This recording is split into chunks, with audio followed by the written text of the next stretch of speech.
Hey everybody, hello there. Welcome back to the channel. My name's Will and this is Will's Wisdom and More.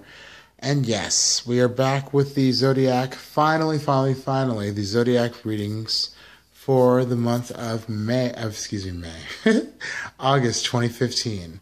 So the sign that I'm working with is the Almighty Bull, Taurus, which is the sign that I was born under.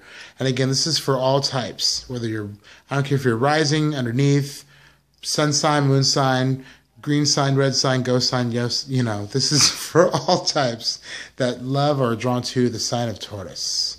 So the decks I'm using, as always, are the Steampunk Tarot deck made by Liz Dean and Bev Davenport, ta-da! As well as the Indigo Angel Oracle cards made by Doreen Virtue and Charles Virtue. And so basically the spread we're doing, or the way we're going to do this, is going to go week 1, week 2, week 3, week 4, and then overall guidance and messages from our spirit guides and angels. So, Bulls, are you ready to charge forward? Yes? Alright, let's do it.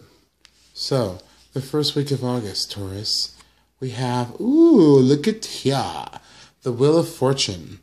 So the Wheel of Fortune is the 10th card in the Major Arcana, and so we have the bees, which is air, we have the dragonflies, which is water, we have the beetles, which is the pentacles, which is earth, and we have the moths, which is fire.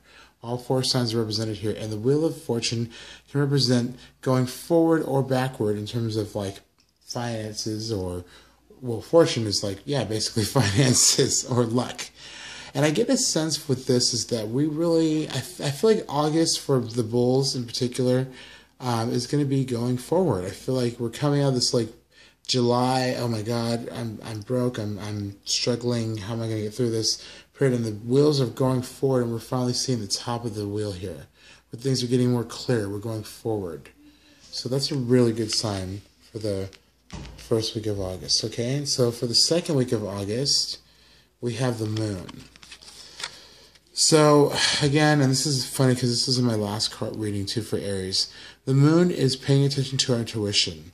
We have the fishes here, which represent your subconscious with the water, so your emotions and dreams. We have the towers here, which is representing the towers of stability and reality. The wolves, howling and trickery. And then we have what's in between, lying what's in between.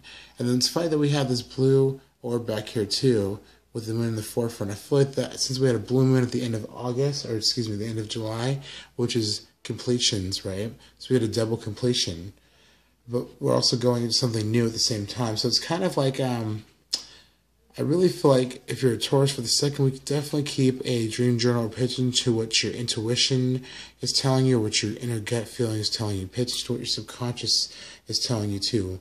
What are you dreaming about? What are you feeling when you're sleeping? That kind of thing. Okay, for the second week of August.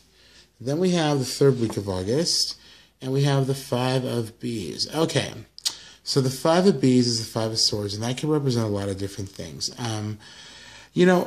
So most of the time I would say this is a strife card, but for me personally, I feel like, and what I'm sensing intuitively as well, is I feel like this is saying, it's kind of like overcoming strife, overcoming obstacles, paying attention to those who mean well for you and those who don't. 5 is kind of an auspicious number, so I feel like it's really telling you to, you've learned the lessons you need to learn, and you're more cautious and aware of the bloodshed that's happened around you, and you're kind of recovering from that, moving out of that. That's what I feel like for the 5 of Bees. I mean, some people might take this differently. I don't really take offense to the 5 of Swords card. It's a very good card in the sense that even if there's strife, you're going to learn or understand how to be tactful around it, okay? Come the third week.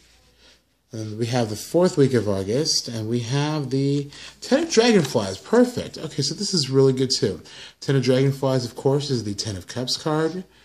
And so for the 10 of Cups card, it's the Happy Family card. It's the Happy Strife card. It's not quite the Sun card, where everything's 100%, yeah, let's do this, it's time.